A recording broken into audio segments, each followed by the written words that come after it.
You know, as I'm listening to you, I'm feeling that same impartation of faith that I felt on that particular day. And my hope, my prayer is that someone listening to you and watching you can relate to a world that seems so perfect is suddenly crashing, losing control, wondering where is God, hearing your testimony and knowing that God actually never leaves us, neither does he forsake us, but he reveals himself to us in different ways.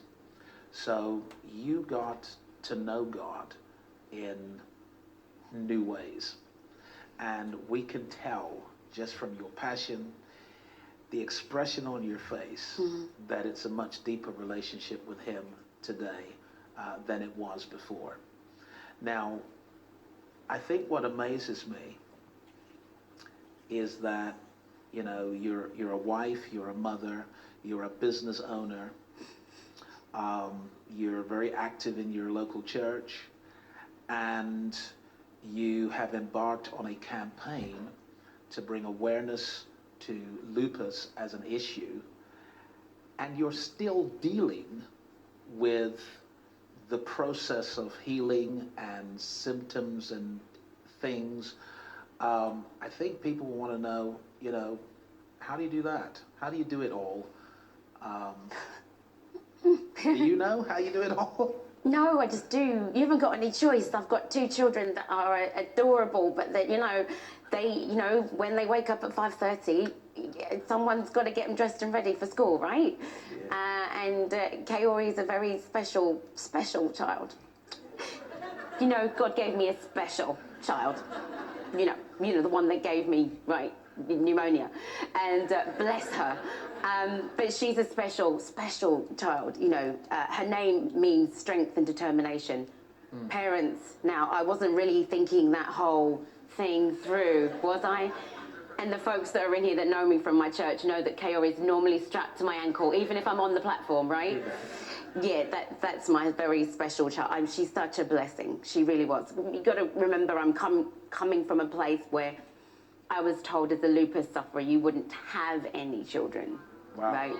Wow. Right. Wow.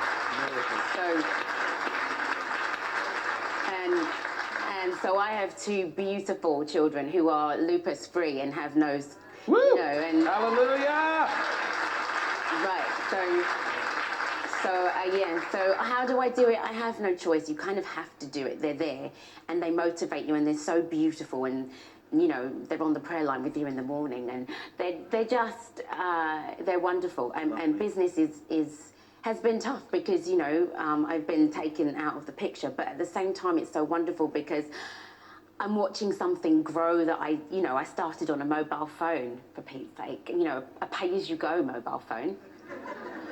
You know, and a fax machine, and I'm watching now 50 clients and one winning, you know, coming runner-up for Big Brother and this and that, and I'm watching their careers flourish, which is in some ways more exciting watching theirs than my own, you know. So yeah, I'm amazing. I can't complain. Amazing. Well, we are absolutely inspired by your story. Thank you. Now, you have embarked on a campaign to bring awareness of lupus because at present there isn't a known cure, No. right? And no one really knows how someone gets it, who's going to get it. There's a lot of high-profile celebrities that have been diagnosed with the condition. People perhaps watching have been diagnosed with the condition. And you do work with various lupus organizations. Could you tell us a bit about what you're doing to bring awareness? Yeah, so I'm a patron of the St. Thomas Lupus Trust, and together we're working together to try and find a cure for the disease. Awesome. So the first key is to raise the awareness, because some people have lupus and don't even know they have it. They may be just getting symptoms of feeling tired or hair loss, or maybe a skin rash, and you're not sure of what it is, and you're not able to control it, for example. So there are lots of people out there who are misdiagnosed and don't even know if they have the disease.